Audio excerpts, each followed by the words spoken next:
Well, I don't know if it's owing to just karmic desserts or just plain old bad luck, but today's field trip got canceled on account not of rain, but of mud from the rain last night.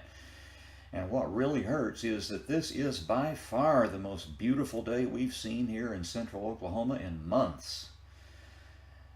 I decided to bury my disappointment in the making of a video, treating one of my longtime personal favorites.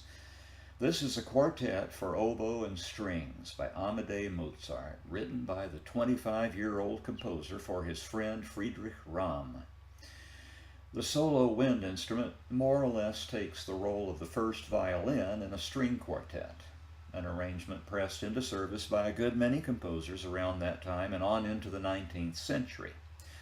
I'll no doubt be covering some of that repertoire in this series. Since this is a fairly brief work, I think I'll talk about the whole at the outset. There's not a great deal to say. The work takes the three-movement form favored generally for such works as trios for piano, violin, and cello.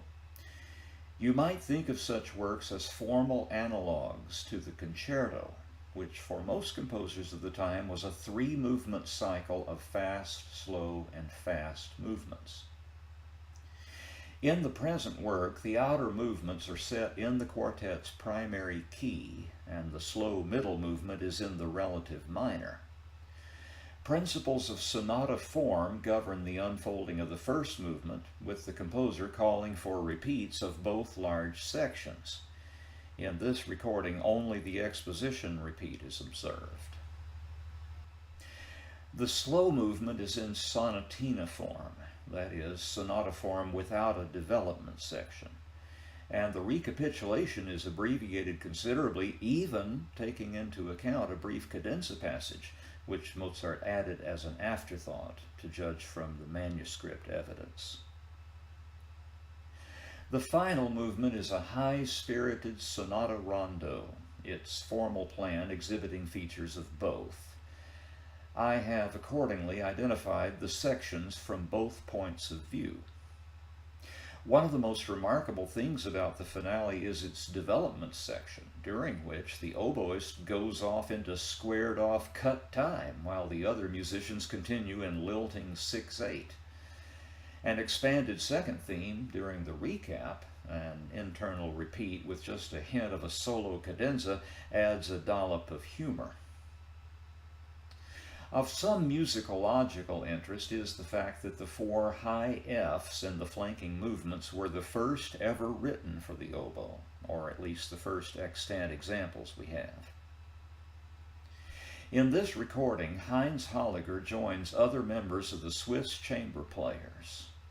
Holliger has had a long and illustrious career as a soloist and recording artist, and I've always found his playing enjoyable, even though it is at times a little rough around the edges. His high Cs occasionally cut like a knife, and he's apt to take liberties with the composer's clearly stated intentions.